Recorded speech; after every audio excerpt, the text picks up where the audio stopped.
Week 3 of the 23 AFL Finals Review and Preliminary Final Preview, brought to you by the awesome people from Lace-Out. Great to have you on board, and you'll notice that I have gone hand solo tonight. The great man, Jamie, the J-Dog Wallis, can't make it tonight. But that's okay. Everything is fine. He hasn't had any technical issues whatsoever. I'll let him get into all of that at a later stage. But more importantly, I'm here to have a chat about some cracking finals football that happened over the last weekend. And more importantly, the Fab Four. I ain't talking about John Paul, George and Ringo. I'm talking about Collingwood, GWS, Brisbane, and the Carlton Football Club heading to preliminary final action. For all of you joining us on the podcast, thank you very, very much. Everybody joining us live on the stream. Can't wait to answer any questions that you have, so drop them into the chat right now. And for everybody who's been watching us on the YouTube channel, which has been going gangbusters, thank you for joining. Also, if you haven't, get onto the Lace-Out YouTube page, Lace-Out AFL Podcast YouTube page. Give us a like, ring the bell, give us a subscribe. You get to see our beautiful faces every single week, and more importantly, you get to have your football just the way that you want it, Lace-Out. It was a cracking weekend of footy last weekend. We know what happened. I was extremely shattered by it. The J-Dog was extremely shattered by his team not turning up on the game as well too. We'll have a bit of a chat about all of that. We're going to be spinning the magnets, but a little bit differently this week. There's no ladder to look at because it's all over, but we are going to have a little bit of a deep dive into the games for this week too.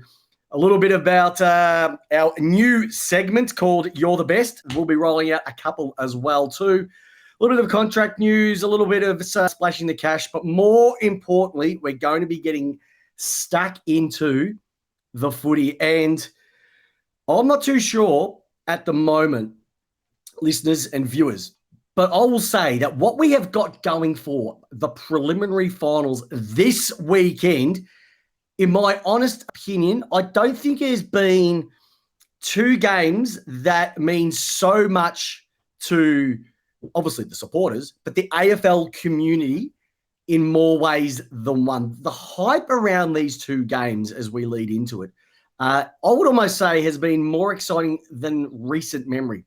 I know COVID affected probably a number of the years as well, but I'm just looking at the way everything is going at the moment when it comes to the footy. And you've got two massive teams. We are talking about we are talking about Collingwood, and we are talking about Carlton. One's been at the top of the ladder. One almost sacked their coach halfway through the season. And then on the other side, we've got two interstate teams. We've got the Brisbane Lions, who have literally been since the start of the season, you'd say the top two teams within it. They recruited beautifully in off-season when it came to McKenna, Dunkley coming in. You thought McStay dropping out might have caused a bit of an issue with them. But when you have Ashcroft coming into the team, they're in a perfect position. They won that first final. They've got a prelim at home against another team that was sitting literally halfway through the season in 15th position. And under Adam Kingsley, this has had a massive turnaround. The GWS, the Greatest Western Sydney Giants, the Orange Tsunami, as they call it, they are coming home hard for a prelim against the Brisbane Lions. And these two games, in my humble opinion, one of the results I think is a given. And we've got the other team, the other game, which I think could be, I would say it's a 50-50, but there's one team that I really, really like. And we'll get into that very, very shortly as well. All right. But before we do that, before we get into all the usual studies, let's go and have a look at the games for this week. We know two teams out last week, my team being the Demons, and we'll get to that in a moment. Jamie, the J-Dogs team, he isn't in mourning for his team losing, but we're having a look at the games for this week. Friday night, 7:50 p.m., Friday the 22nd of September, the Collingwood Magpies take on the GWS Giants. First preliminary final. And the second preliminary final, which is now a twilight game, is the Brisbane Lions versus the Carlton Blues. One game has been an absolute sellout. The other game has been an absolute Monty for price gouging when it comes to the airlines. And I'm looking at you, Virgin, and I'm looking at you, Qantas, for what you've been doing to all the Carlton supporters out there. who just want to get up there and follow their teams. All right. Before we get into all of that, I want to cover off a couple of things. First and foremost, Donna J, great to have her back on the chat. She's dropping a few things as we speak. She's saying, come on, GWS. Carlton I could live with, but not Collingwood. Nope. I think we could see for sure a lot of people who are not Collingwood supporters are hoping GWS gets across the line. And Bo Hawkins has been saying, I've said it for weeks, Port would go out straight sets. They went Sam Stosur. And when it comes to the Melbourne Football Club, they just didn't go Sam Stosur. They went twice. We're calling that a corner. So Melbourne went corner cover. Port Adelaide went Sam Stosur. Let's have a look at those quick games. Just a bit of a recap of the games. I was there on Friday night. First quarter was the D's got off to an absolute belting start. We had Carlton on the ropes. Second quarter kicked in, and Carlton really were grinding their way back, kicking 5 goals. And at that stage, it felt like two boxers just feeling themselves out for who's going to really wants to take control of the game. Third quarter, I have not seen a clanger-fueled quarter of football than I saw on Friday night. Both Melbourne and especially Carlton were almost saying, you guys can win it. You guys can win it. And it was an absolute farce. The laughter going on in the crowd, that just shows what the pressure rating of this game was. Kicked into the last quarter. I thought we had them. When we were 2.5 goals up, I thought Melbourne had this one to a prelim. We got really, really confident about it. But when the misses started to kick in, when it started, Fritsch missed his. Viney misses his. Pickett misses his. Oliver kicks his back in. Fritsch has the set shot around the corner from 40 metres out, and they all missed. You knew the tea leaves were not pointing towards Melbourne. Even with them just over a minute to go and Lever takes that mark down back, all he had to do was either kick it towards the boundary and get a stoppage that way or not give them more towards the centre. He could have even have gone backwards to May, to then move it to the other and drown out the time that way. And for the first time in, I'd say a fair amount of time, the Melbourne backline, no matter how solid they were completely upended in 1 minute of football. And it was a little bit of death by 1,000. It was, Langdon getting a hand on here, McVie getting a hand on here, Fritsch not being able to get the spoil out, and absolutely shattered. Kudos goes to Carlton, took their opportunities when they came in. I saw a player on Friday night that I haven't seen a lot of footy about. I haven't seen him live a lot. He was a number 1 draft pick. They said he was an absolute running machine, gut running machine. He's had his injuries, but Sam Walsh, my goodness gracious, it was like he had leprosy. No one to go near him. He was absolutely outstanding. And you throw Blake A, who had shoulder issues the week before. He won the game virtually the week before as well too. He goes ahead and does it again this week by taking a mark. There was just so many things to like about Carlton and what they've been doing over the last, like I said, probably 12. They were going to sack Voss. They were almost going to get the Chen Kenichi and slice and dice the poor bloke as well too. So Carlton, they were, from a backline perspective, they were magnificent. They ran faster. They ran harder. Melbourne were contested beasts as per normal. But I think that taxing game style does affect the goal-kicking side of things. I think that's only a small part to do with it. It is infectious. It's like when someone yawns and then everybody else around you yawns. When one miss kicks in, they tend to kick in more and more and more. And it's been a problem for the last, I would say, not just 2, probably 3 years. Even the year that we won the grand final, we weren't massively awesome in front of goal throughout the entire season. And it came to rue its head. It's only one game out of the 4 that we played in the finals did we kick more goals than points. And no one's going to win a flag that way. The bombing it in, holding it in, and scrapping for a goal doesn't work anymore. If you saw my rant on the Facebook page the other night, I almost said it was like Goodwin was an architect and he built one house. Most solid house you could possibly build. No one could get into it. Sexiest looking house. voted House of the Year. The next year kicks in, and instead of adapting that house and making it even better, went with the same profile. And after time, people were able to then break into the house and realize that it wasn't that secure. You could, if you got into it a different way, you would be able to break through that wall. And more importantly, from the outside, it wasn't as flashy as people thought. And in 2023, the same thing happened again as well. So kudos. I was gutted. I was shattered. It was the first final I got to take my daughter Maya to as a pairing. And I got to catch up with some friends at the game as well too. Some I hadn't seen for quite a long time. And it was great to see them. But more importantly, they will rue exactly what happened. Van Rooyen being out, Petty being out, didn't help. Melksham forwards for various reasons isn't an excuse. But if you take Curnow, if you take Martin, and you take out maybe Owies, just picked out 3 there, out of their form, I reckon they would struggle as well too. So there's plenty still to like about the Ds, but they really need to get that forward connection working into 2024. And I think Brisbane, Carlton, they are a chance. I'll say a chance against Brisbane, but we'll get onto that a little bit later on. All right. Couple of things coming in off the chat as well too. Good old Charlie Keegan, absolutely loving this. When it comes to Melbourne, will be the favourite for the Spoon next year. Charlie, you're an Essendon supporter. You have nothing at all to give me any stick about, let's be honest. Charlie Keegan, you know they're kicking it through the big sticks, right, Peps? That's exactly true. I would actually ask you, Charlie, once again, how did Essendon go this year in the finals? That's right, they weren't there.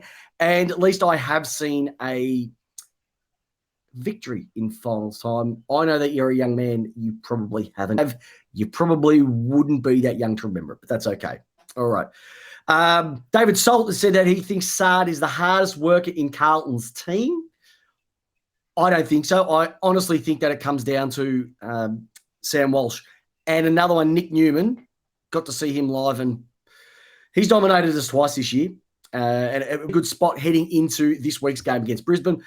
If you have a look at the Saturday night game between Port and the GWS, raise your hand or let me know in the chat or in the comments, was that the slickest first quarter of AFL football you've seen this year from 2 teams? The skill capacity of those two was mind-numbing. The WhatsApp group was going berserk. Facebook was going berserk. The tweets were... It was nuts what these two teams were doing. The efficiency by foot. I think at one stage, GWS kicked 3 goals in 16 possessions. It was something on those lines. They were brutal. They were fast. And if everything had gone to plan like we thought it would, if the first quarter, if the remaining 3 were going to be just as tight, you're exactly right. It would have been an absolute belter. But it didn't work out that way. It was almost like, all right, we're going to go full tilt to that. And if you combine all the injuries, and let's be honest, the form of Port probably in the last 6 weeks hasn't been that good at all. GWS were brutal. I saw them the week before live against St Kilda. From the backlines to the mids to the forwards, they are sublime, and they showed it again. They should have literally won by 10 goals, you'd think, if they were able to kick straight. It was almost not trying to keep them in the game, but they didn't want to break it more than 5 goals. We were hoping for 6, 7, 8, and they just weren't able to do so. And in the end, they were able to take that game out and move themselves on to a prelim final against Collingwood this week as well too. But hasn't the resurgence of Stephen Coniglio been sensational? You got to remember, a couple of years ago, he was dropped as captain. That's how bad his form was. And on the weekend, against the Par, they were able to pick up 10 coaches' votes. So he was sensational.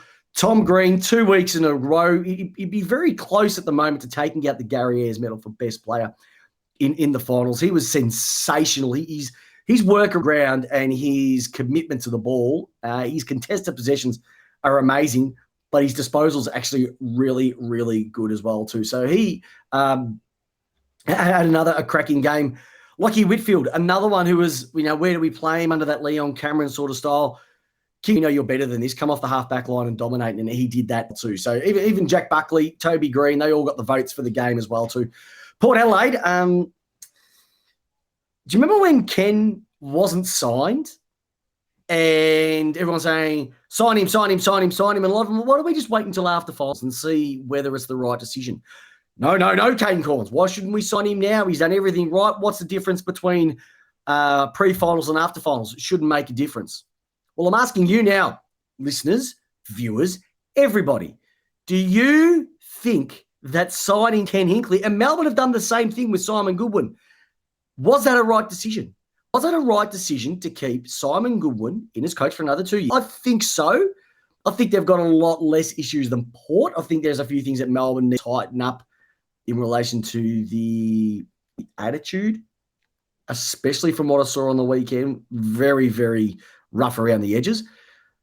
But Port, are you happy with keeping Ken Hinkley at the moment after what you've served up over the last couple of weeks in finals and knowing that you can't get to that promised land of even just a grand final? I don't know. It's not an answer that I can provide, but it does make it a little bit interesting that just before the finals, they signed him up when the plan was to maybe do it after that. Not too sure at all. Jolly Michael, great to have him on again. It's been a while. I know he's a hard-working man, but he loves a hard-working podcast, and he's here to say that he can't see the Giants winning. We're going to get into that shortly. And Melbourne tried to stick it up Glenn Bartlett. Wrong decision twice, out in straight sets. 1 year extension only was a bad decision. Interesting, Jolly. Yeah, stubbornness is a word that comes to mind when it comes to the Goodwin philosophy of coaching. All right. I want to get into it. We've been rolling many, many years. You know it has Spin the Magnets, but I want to do this just a little bit differently this year. All right. So let's start off with a positive. 3 votes. All right. 3 votes. First of all, quality of the final series this year has been really, really good. Of the top 4 is exactly the top 4 teams in form right now. May not have been the best 2 teams throughout the season, but it really does count and makes people start to think, okay, well, do we really want to have our players fit throughout the entire season? Or is it really the last 6 to 8 weeks we really need them in cherry ripe? I'm starting to think that it has to be the last 6 to 8 weeks, because if you look at what Carlton and what GWS is to the rest of the league, Melbourne won 10 games in a row at the start of last year, and look what happened to them in the back end. And another good season this year, and we're falling over. So your game has to be really, really good nick by the time it rocks on now. And that's even the same at the local leagues as well too. I saw a weekend, a game, team had gone undefeated throughout the entire season, lost the grand final. So, and it wasn't just a small loss, it was quite a big loss as well too. So you have to have the right people on the park at the right time. So it's good form and good fitness that'll get you over the line, and also some good goal kicking too would help if you're at the Melbourne Football Club as well. But the quality of the finals so far has been awesome, and I'm really looking forward. I'm going to the Friday night game. Can't wait in all of that one. Can't wait to get into that one a little bit later on. Second thing I want to highlight is Jesse Hogan. You got to understand, Jesse Hogan was on the scrap heap when he was at Fremantle. Now, he left Melbourne to go back to Perth, be with family, be with his mates, and it actually turned into more of a distraction than a benefit for his career. And it was really at the crossroads. Consider that GWS, I think, picked him up for a third or a future third round pick. His form over this season especially has been, from a Melbourne supporter's perspective, I'm loving what I'm seeing, and I'm really happy for him. He's playing career best footy. He's on target to kick 50 goals for the season. Strange to think he's already played around about 113 games in his career and averaging almost 2 goals a game as well. So he's in really top notch. Callum Ward is playing some great footy as well too. Another person who's just been rejuvenated by what Kingsley is to the GWS as well. From a Carlton perspective, I've already mentioned Newman. I've already mentioned Sard. I've already mentioned Sam Walsh as well too. But what are the other players from Carlton that I really want to just say, you are absolutely sensational? I know he's copped a bit. Jacob Wiedering, his form down back on the weekend, he was a rock. Nothing could get past. Now, it helps when Melbourne keep kicking it to him. Like, that's the definition of insanity, is doing the same thing time and time again and expecting a different result, a.k.a. Melbourne's game plan. But what Wiedering did last week, the 4 intercepts that he had, nothing was going to get past him. And he was involved in that last-minute play that got them the win as well too. So Jacob Wiedering doing beautiful things down back. I've mentioned Blake Acres before as well too. But even just the lesser likes, like Jesse Motlop was more into the game as well too. And even big Tom DeConing, like stuck it up a lot of people who were thinking, you're not worth the money that we're paying you. Kicking the first 2 goals of the game as well too. So Carlton's, name players really stood up, but it was a couple of the lesser lights that really stood up as well too. All right. So they were the 2 major things I wanted to highlight. And sorry, the last one I mentioned last on the weekend from GWS's perspective. I don't know why Melbourne got rid of Toby Bedford. I know he wanted more opportunity, but, we are screaming out for speed and we got rid of speed. And he is having a magnificent time there at the GWS. So for everything that it's worth, I hope that they can be there at the last week of September, potentially playing for a premiership. That would be sensational. It comes with a bit of a solemn feeling to it, and you'll understand when I play it. Haley off, Ellingworth on. Bloody weakest piss.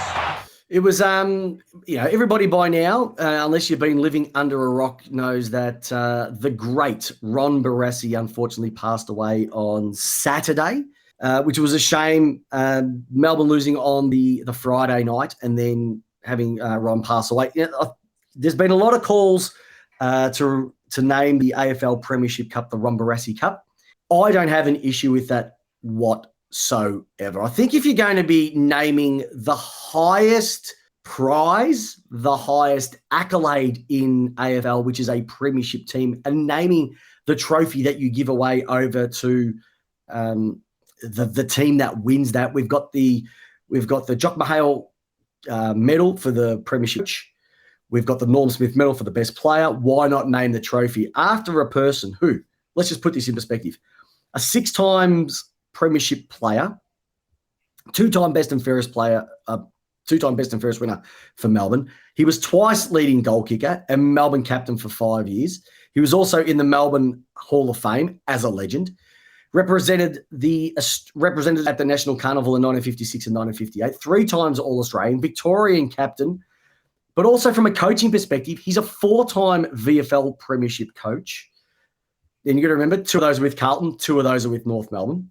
VFL, AFL Italian Team of the Century, the AFL Coaching Association Coaching Legends Award, and an Australian Hall of Fame member and a legend, AFL Team of the Century in Sport Australia Hall of Fame. If there's anything that when it came to ball, it's Ron Barassi.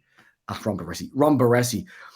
Just a small little everybody's got a Ron Barassi story. Couple that I had, but everybody knows I wear the number 6. That's the number that I've wore for many, many, many years throughout my football career.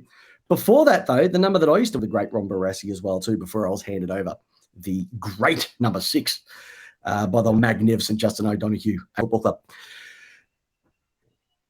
The other big story that I had out of all this and my fondest memory of Ron is I never met him. Okay, never had a full-blown conversation, never had the opportunity to, but I just loved about everything and the passion that he had for footy.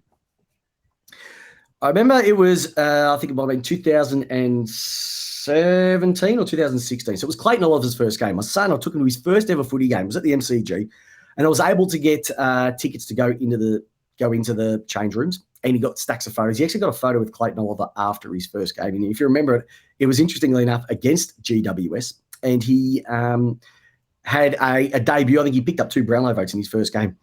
And you just see the smile on Clayton's face. It was just awesome. All right. And as a dad, that's what footy is. Taking your kids to the footy, just sharing experiences and everything when it comes to that.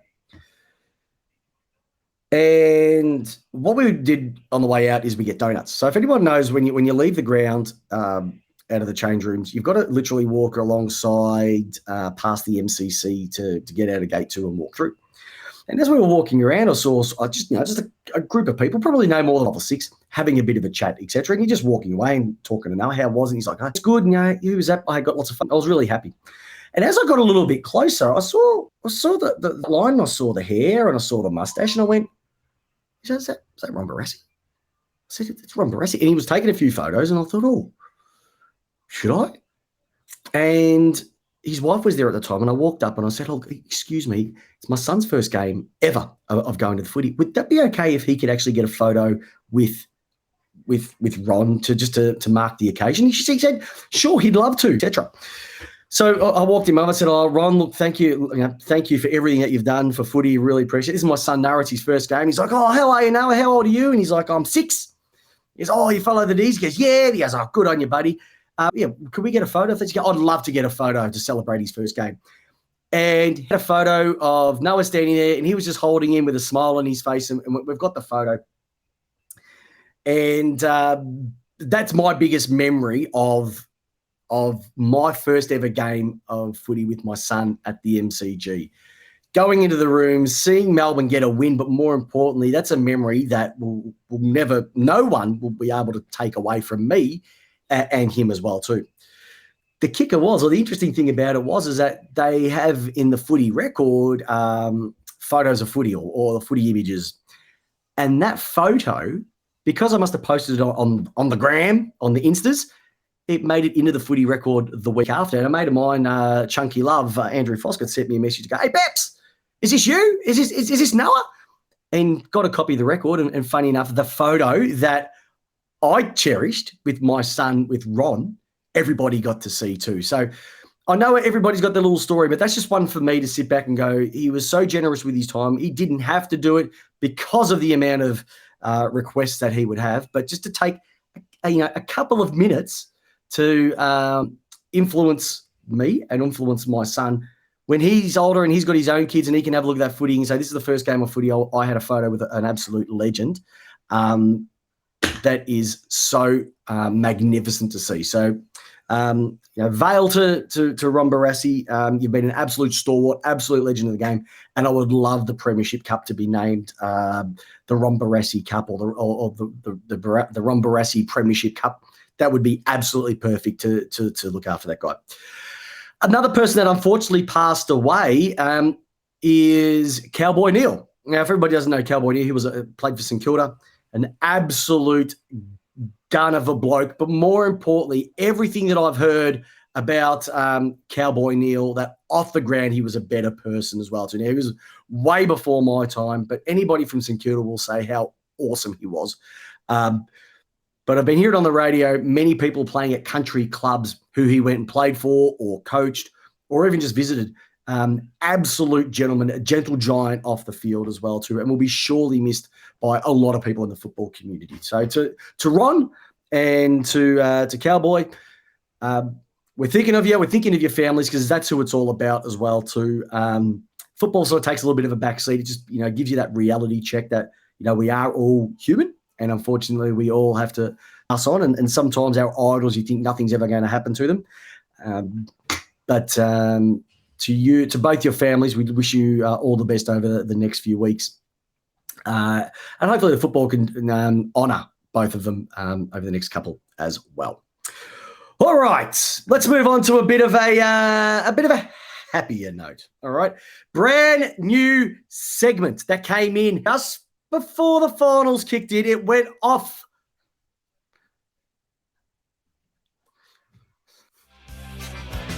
You're the best on ground. You'll never buy another drink in town. You're the best on ground. The number one player, pound to pound. You're the best. What a theme song. This is you're the best on ground. And what I mean by that is that the best and fairest winners for each club as they drop through. And we know that we've already had Caleb Sarong, we've already had Noah Anderson roll through, and we've also know that Tim Kelly won his as well too. One that was announced whilst we were in between to another was the North Melbourne. The Sid Barker medal was won by first year, and I'll say it again, first year player Harry the Sheasel. And he's the first person, the first rookie or first year player to win an AFL Best and Fairest since 1997. So, sound came through, everything set up to go perfectly, and it hasn't kicked in.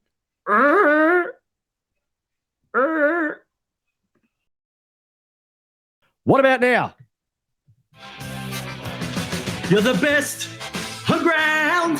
You'll never buy another drink in town. You're the best on ground. The number one player, pound for pound. You're the best on ground. Let's celebrate you being your champ. Alrighty. So Harry Shoesel winning his first Sid Barker medal. Well, it's only been his first season, so obviously he's going to win that one. He edged out Nick Larkey, who's 71 goals in 2023. Like I said, this guy should win a Coleman medal. He should get a Order of Australia for being able to kick 71 goals in North's team this year too. So he was beaten by only 16 votes. That's quite tight, that was. Bailey Scott came in third. The hyphen Luke Davies Uniac 131. And in fifth spot, Jack Zeeble, not Jake Zeeble. Jack Zeeble with 112 as well too. So to the Cheese, you are the best on ground and no one is ever going to let you down. All right. I think it's time to have a bit of a chat about this week's preliminary finals in Around the Grounds Scoreboard time. And here we go. Friday night, ladies and gentlemen, we are going to be experiencing the Collingwood Football Club taking on the Greater Western Sydney Giants, 7:50 p.m. at the MCG. Collingwood have had the week off after they beat Melbourne a couple of weeks earlier. GWS in their great win against Port Adelaide on the weekend. It's their 11th different venue that they've won at on the weekend. They will play anybody, anywhere. They are the two hardest working teams in football.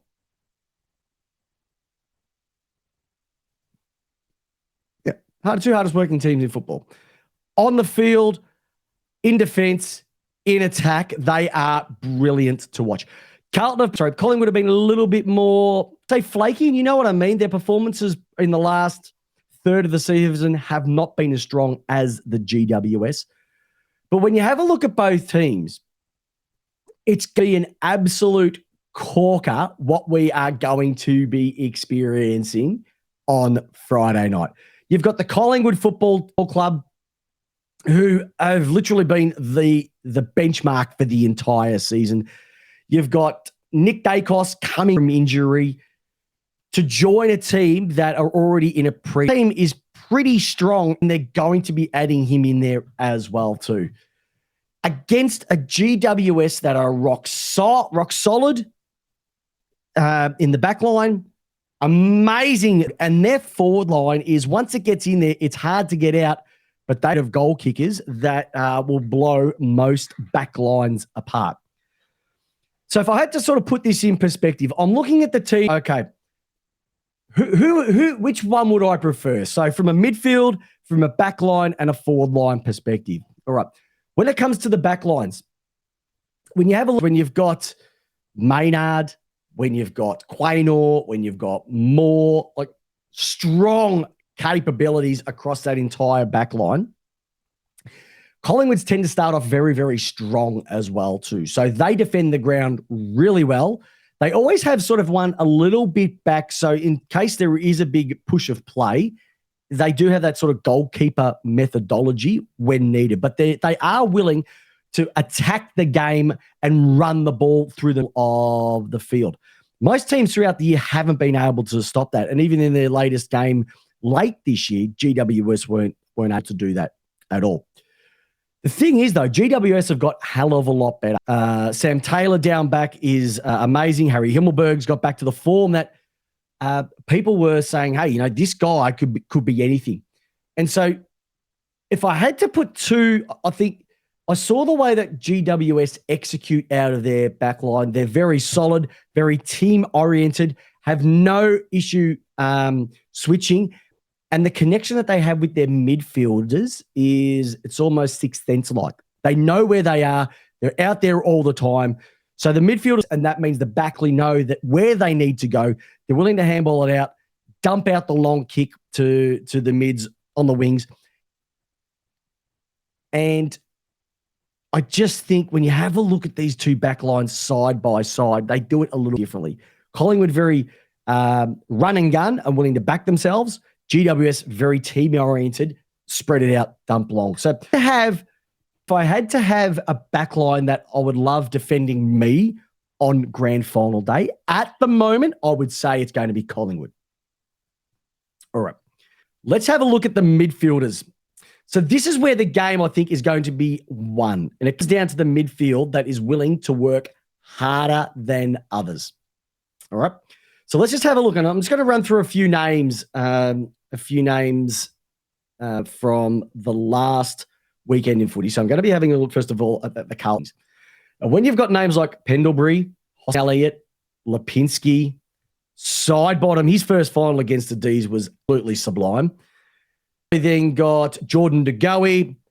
Taylor Adams won't be there. Tom Mitchell will be there. We know he's going to be running amok through there. And Josh Dacos. How can you argue with, and then throw in Nick Dacos as well too. You got Cameron and Cox, the old CCs, corn chips.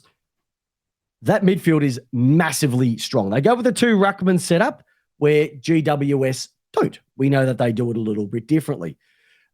Very much run and gun. They run extremely hard forward, and it's always literally going to be through the middle of the ground. So you know what they're going to do. A lot of risk, high reward. If plan beautiful, if it doesn't, it can fall apart. And they're kicking in front of goal. Their efficiency inside 50 is, I think, one of the best within the league. When you flip that and go Elio, Tom Green, Josh Kelly, Callum Ward, Aaron Briggs, Lockie Whitfield, Harry Perryman, and Lockie Ash. I could even throw Cumming in there if I wanted to as well too. That is like, if you're going to put the Rolls Royce, you're going to put it up against the Bugatti. There's the Bugatti, the red Ferrari, the orange Tsunami. And when I have a look at the form of the two midfields right now, I think GWS have got the better midfield. I think they are a harder midfield. I think there's a lot less risk. But the way that they run, they are massively quick. They are quick across the ground. And I think that's one thing, unless you've seen them live, you don't really appreciate how quick they are at transitioning, not just the ball from back line to the forward line, switching it across the ground as well too. They make space. They open up the ground, closes the back lines as well, and it gives the forwards a better opportunity at getting it. And I also think that the way they play is not going through the middle as much. If they need to lock the game down a little bit throughout their midfield, they can do it. I don't think Collingwood can. And they do rely on Sidebottom, who's getting a little bit older. Pendlebury's getting a little bit older. And they do rely on De Goey. And not having Taylor Adams there due to the hamstring injury he got earlier in the week, I think the GWS have got an absolute killer Dilla midfield. All right.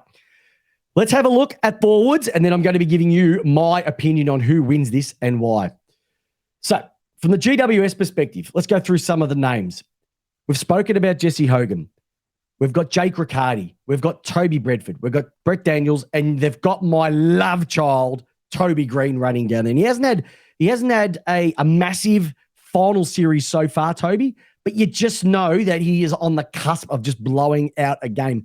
And could you imagine if Toby absolutely destroys it in front of 90+ thousand Collingwooders?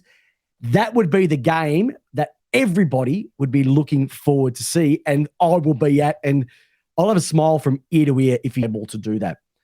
Mark that against the Collingwood forward line. Okay, so when I'm looking at this, once again, I'm going from what was experienced there, and I'm looking at people like McStay, Jamie Elliott, who is exciting as Bobby Hill. You're also looking at Darcy Howe can go down there as well too. Brody Myercheck, okay, and you've also got Jordan De Goey running through that midfield as well too. You've got Jack Ginnivan. But let's call a spade a spade. If you said out of those two forward lines, who's more dangerous, it's got to be GWS. I just think having Hogan, Toby, Riccardi there, and then you've got Bedford and Daniels at their feet just squawking everything. They are lethal. Jules Julio said it. They are lethal. They move the ball quicker than any other teams. David Salt, talk is cheap, then tsunami. But Albie Roker is saying that there might be a little bit of jet lag. And once again, I've said Harry Himmel, the GWS forward line. And that is why, my friends, I am tipping that Collingwood will not be making the AFL Grand Final, because just like they did 2018, the Braden Western Sydney Giants are going to beat Collingwood. And I've got a feeling this won't be close. I think this will be quite comfortably 3 or 4 goals. If they up what they did last week, especially that I just think they're going to be too sharp for Collingwood. And I just think they're more even across the ground. It just goes to show, if you can stop through the middle of the ground, they are very gettable. Melbourne almost did it. And you saw towards the back end of the year, other teams is it. So I just think that I trust GWS a little bit more at this stage of the year. Not worry about the whole season, at this stage of the year, to take it out by 3 or 4 goals. All right. So that was the game I said is going to be a little bit 50-50, but I'm going with the Orange Tsunami to make their second AFL Grand Final in only their 10th year existence. To the Saturday afternoon game, it's a twilight game, the Brisbane Lions versus the Carlton Football Club at the Jabba the Hutt. Carlton are on an emotional roster that every person wants a ticket to. If I was at the game last week, I've said it, and it was one of the loudest roars when that final siren went. Even when Akers kicked that goal, it was massive. I thought it was the 10th Tommy. Sorry, Tommy Roker, it is the 12th. It was massive. It was loud. It was frenetic. And they're only going to have 3,000, maybe 4,000 supporters up there at the Gabatoir. But I reckon they are going to make a massive amount of noise. They are going against a team, my friends, that has been in the pole prime position for the entire season. They've hardly lost a game, or they haven't lost a game at the Gabatoir all year. Their first 2 finals were sensational, and they're going up chock full of confidence. Now, a lot of people are saying that Carlton played their grand final last week. Melbourne should have kick straighted, but they didn't, and it is a game of inches. Their kicks went through, ours hit the post. The week before, Collingwood kicked their scores, ours went on the full. It's just how it works, all right? So when you've got 2 teams, one who is playing great, and you've got another team that is almost unbeatable at their home game, how can this one be one that I think is going to be turning into a little bit of a blowout? And I'm going to go with this early. I'm going to say Brisbane will win. And so we're looking at having a fully interstate AFL Grand Final of the GWS Giants playing the Brisbane Lions. So why do we go that? I said that. Well, first and foremost, I just look at the midfield setups of Brisbane and what they did the previous week against Port Adelaide. The names running through there, Jasper Fletcher, I didn't even mention him before. Hugh McCluggage has taken a massive step. He was brilliant in that first final as well too. You've also got Josh Dunkley, Lockie Neal. Like when you got those 4, there's your Fab 4. You know, we talk about Carlton's Fab 4. We talk about Port, Connor, Rosie Butters, that sort of thing. Rosie Butters, Dersma, Wines, etc. But when you've got Fletcher, McCluggage, you've got Dunkley, you've got Neal running through that midfield. I haven't even thrown in someone by the lines of Dane Zorko. They are hard to stop. Hard to stop. And then you've got to go down to their backline. Their backline has got better as the years got on. And once again, talking about people of Cam Rayner, like he's just an absolute brute. I know he's been playing 4. They have to throw him down back. He's got the capabilities. I think Daniel Rich coming out of the elevated his game as well. You've got Harris Andrews down there. You've got Darcy Wilmot down. You've got Ryan Lester down there. Kitty Coleman. Stacked. Devitt Robertson. They're just for fine awesomeness. And then the 4 is probably the most dangerous forward line in the league. Danaher, Hipwood, Bailey, Jared Lyons. Once you throw in Cam Rayner as well too. Eric Hipwood. How do you stop all that? I don't think you can. And then you've got the big schnoz of Oscar Mack going to be too good. They're going to be too good all across the ground. And then if Gunston is playing as well too, and I'm not too sure if he is or not, like throw him in there. They are going to believe it. And that's why. And also take into account, it's going to be as buggery in Brisbane.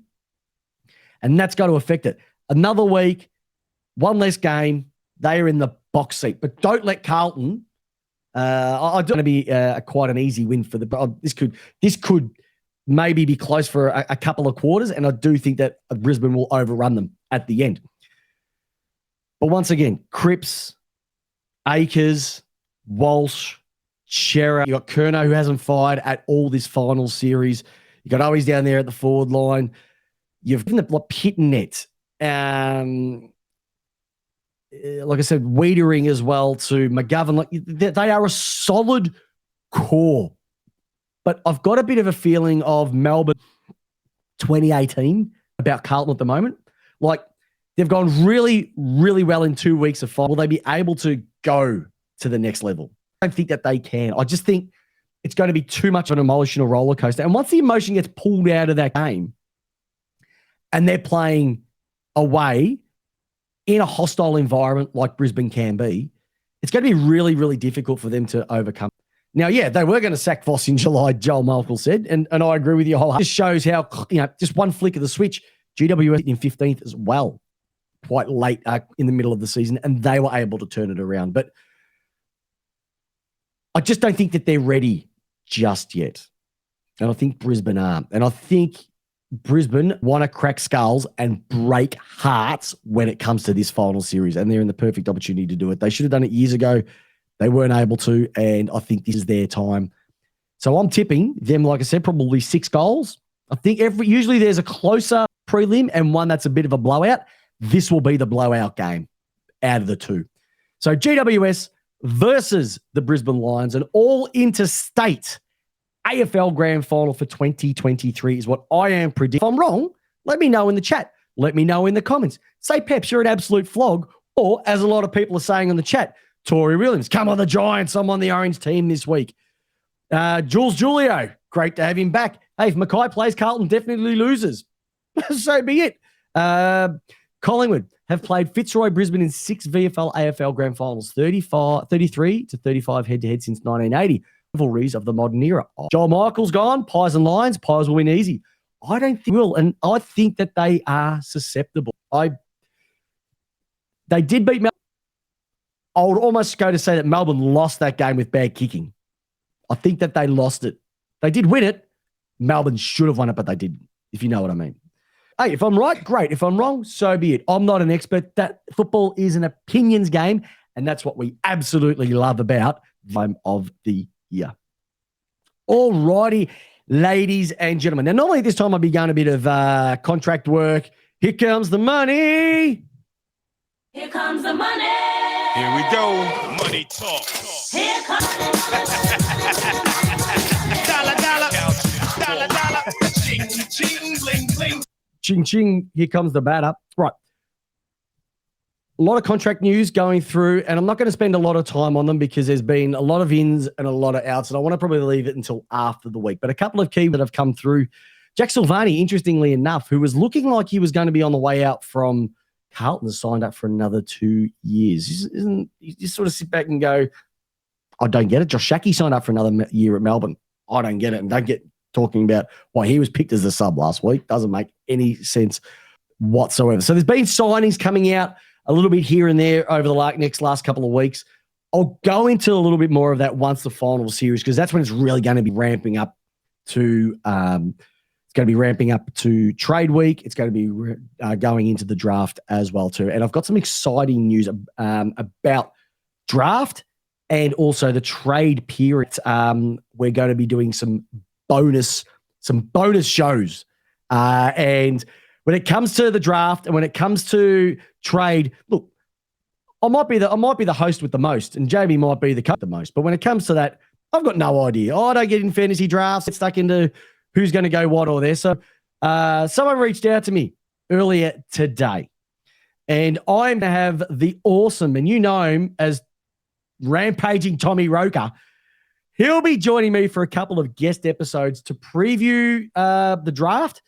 Also have a look at the trade week wrap up. But more importantly, we're actually going to have an episode where we're going to get together and we're going to analyze the overall combination, because a lot of the time, the general media will look at how well did a club go in the draft and how well did they go in trade period, but they don't put them together. And I think it's massively important that for this year, we go ahead and do this. So we'll have a look at both, but we're going to rate their overall off-season. So Rampaging Tommy Roker will be hosting that with me. When we go live or when we record that, we'll let you know about it. It's going to be a couple of massive shows, and I can't wait to get on to the chat with Tommy, because I know he's a massive stats man. He's balls deep when it comes to both the trade and the draft. And so we're going to get into it on behalf of the Lace Out family, our Lace Outlaws. So if you're keen for that, and as Joel Michael, it's our favourite time of the year, draft and recruiting period. Listen, that was our grand final week. Literally, when you're a Melbourne supporter or anybody in the bottom four for many, many years, that was our finals time, was trade week and drafting. But now we get there. We did the Anna Kournikova, which is 2 times straight sets. And unfortunately, we weren't able to do it. All right. So listeners, viewers, and everybody tuning into Lace Out, that is our AFL semi-final review and preliminary final preview. All right. Most importantly, I hope J-Dog will be with us for next week, leading into grand final week. This week is the People's Finals. It's the last time that people with a genuine pay packet and a genuine love for the football get to go and watch their team before it's taken over by all the corporate hobsnobs on AFL. Enjoy the footy. I'll be going Friday night. Can't wait for the Twilight game. We'll see you back next week. And listeners, I want to ask you, because J-Dog's not here, I'm going to ask you, how you... See you later, listeners. Thanks for listening to our latest episode. If you haven't done so already, make sure to subscribe, rate, and leave a review on iTunes. I'm your host, Chris Pepper, and with Jamie Wallis, we give you your footy how you want it. Peace out.